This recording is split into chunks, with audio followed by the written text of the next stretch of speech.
Kenaikan harga BBM bersubsidi memberi dampak domino. Tarif transportasi umum mulai naik disusul dengan harga kebutuhan pokok. Aksi massa pun secara massal digelar di sejumlah lokasi menyuarakan penolakan kenaikan harga BBM, termasuk juga menyoal kesejahteraan buruh, khususnya dalam Undang-Undang Omnibus Law Cipta Kerja.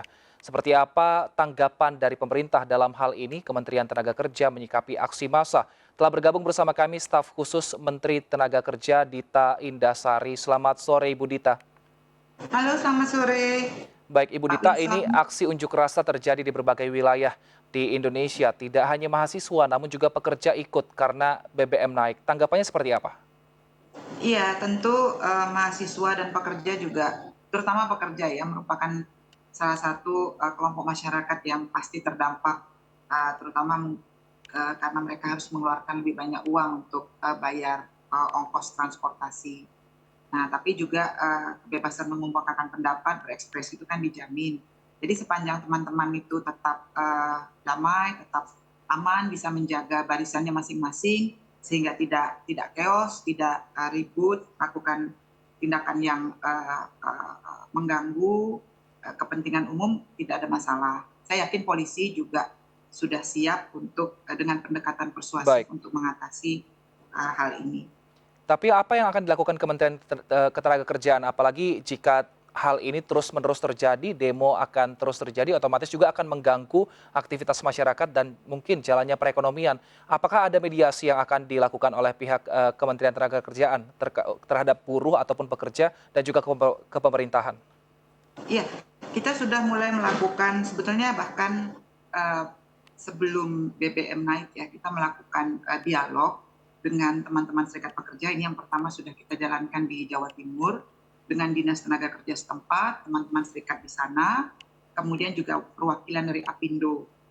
Kita mencoba memberikan penjelasan sambil berdiskusi kenapa sih BBM harus naik, lalu dampaknya bisa diatasi pemerintah seperti apa, pengusaha bisa kontribusi apa untuk mengurangi beban pekerja, lalu bagaimana pekerja sebaiknya menyikapi soal ini. Jadi kami sudah mulai di Jawa Timur, bahkan sebelum BBM naik. Nah, ini kita akan adakan lagi di Jakarta, tentu dengan pimpinan-pimpinan konfederasi, supaya penjelasan-penjelasan pemerintah itu ditangkap dengan utuh. Kadang-kadang kan nggak ditangkap dengan utuh, separuhnya saja, seperempatnya saja, sehingga menimbulkan kecurigaan atau kemarahan.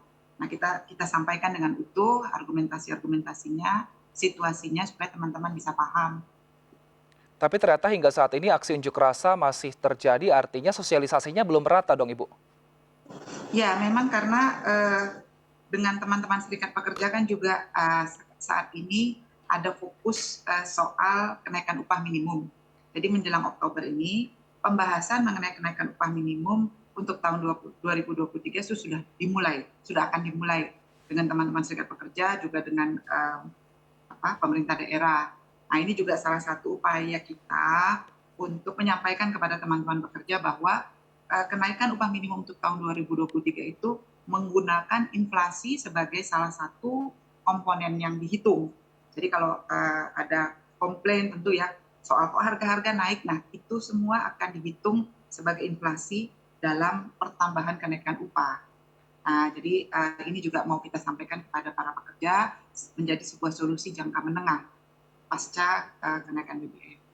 Baik, kalau inflasi kan untuk kenaikan upah secara inflasi setiap tahun memang terus dilakukan. Tapi kali ini ada hal yang berbeda yang mempengaruhi ekonomi masyarakat, yaitu adalah kenaikan secara individu adalah bahan bakar minyak itu sendiri. Memang karena bahan bakar minyak secara dunia juga secara global ini harganya naik. Adakah mungkin unsur itu yang juga akan dimasukkan ke dalam penyusunan upah di tahun mendatang sehingga kenaikan ini bisa sesuai dengan apa yang diharapkan masyarakat, Ibu Dita?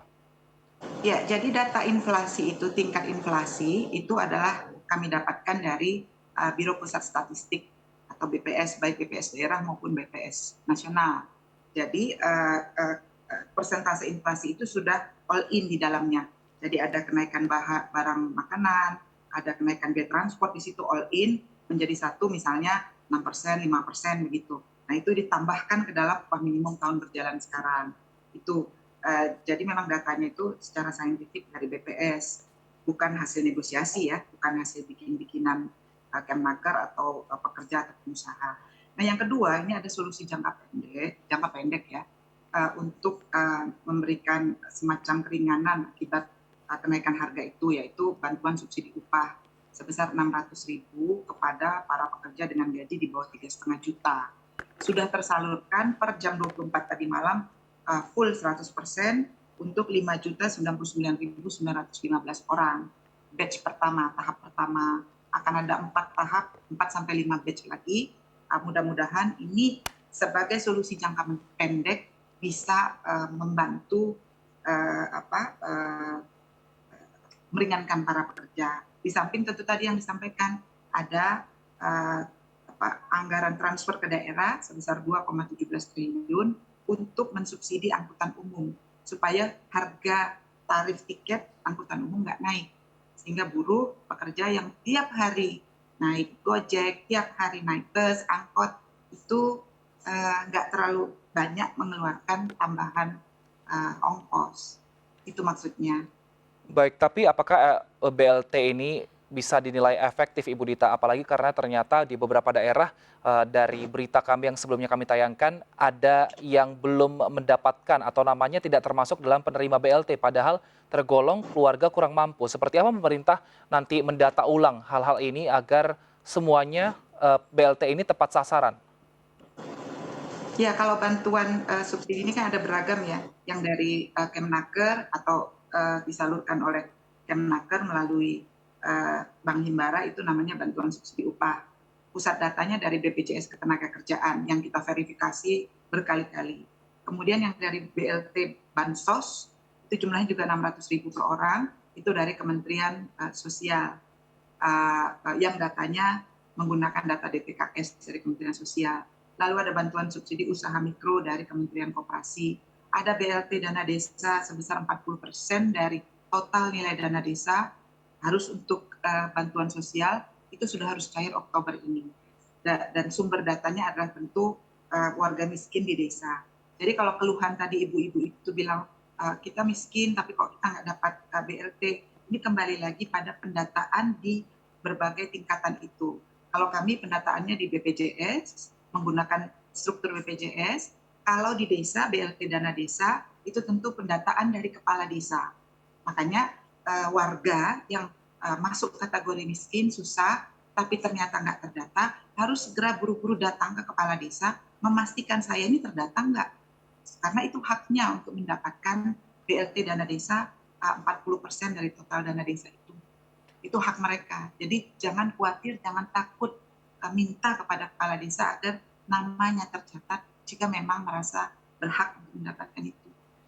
Artinya masyarakat bisa secara mandiri atau secara mandiri datang ke kepala desa untuk bisa benar-benar mendapatkan itu. Dan nanti sistemnya seperti apa, Ibu? Apalagi ini sudah ada pencairan, apakah nanti nama-nama yang terlambat ini akan ikut di pencairan berikutnya atau mungkin bisa disusul pencairan ini segera juga diberikan kepada nama-nama yang terlambat masuk ini?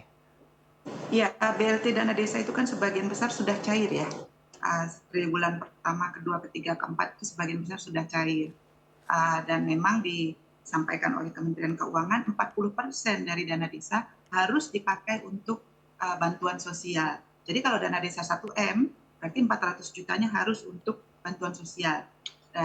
Jadi kalau sebetulnya kan warga desa itu komunikasinya mudah ya, apalagi dengan kepala desa. Jadi kita juga dorong agar warga desa terus memastikan agar desa punya data-data yang valid tentang siapa yang miskin, siapa yang tidak berhak, siapa yang berhak. Nah, karena memang dana desa itu dikelola desa. Yang 1.800.000.000 itu dikelola desa. Jadi desalah yang tahu siapa warga yang punya kebutuhan. Makanya warga juga perlu partisipasi yang kuat ya, karena itu hak mereka. Baik, selain menuntut kenaikan harga BBM yang juga dituntut para buruh ini di unjuk rasa adalah mengenai Undang-Undang Omnibus Law. Meskipun sudah disahkan, namun bagaimana ini tanggapannya juga untuk memberikan sosialisasi kepada para buruh dan juga pekerja mengenai undang-undang ini, Ibu Dita? Ya, Omnibus Law kan memang sejak tahun 2020 kan juga sudah dilakukan dialog sosialisasi sampai putusan MK kemarin ya 2022 Februari kalau nggak salah, atau saya lupa, itu juga sudah ada sosialisasi. Jadi sebenarnya dengan teman-teman serikat pekerja ini, soal Omnibus Law itu teman-teman itu sudah cukup well informed tuh cukup terinformasi karena proses sosialisasinya panjang, lama, bahkan setelah putusan MK pun tetap didialogkan, tetap diomongin, tetap disampaikan.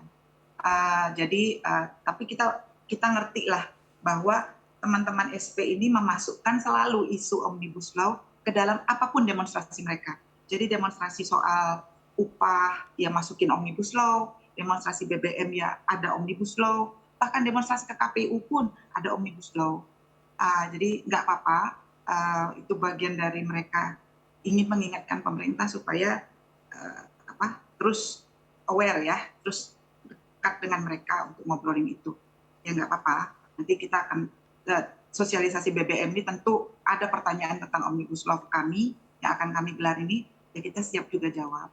Baik, kita harapkan semoga sosialisasi secara menyeluruh mengenai kinerja dari pemerintah ini bisa segera sampai ke serikat pekerja sehingga aksi unjuk rasa mungkin saat ini bisa berhenti dan warga bisa kembali beraktivitas dan juga bekerja seperti biasa. Terima kasih Ibu Dita Indah Sari, staf khusus Menteri Tenaga Kerja telah bergabung bersama kami. Sehat selalu Ibu. Terima kasih, sehat juga semuanya.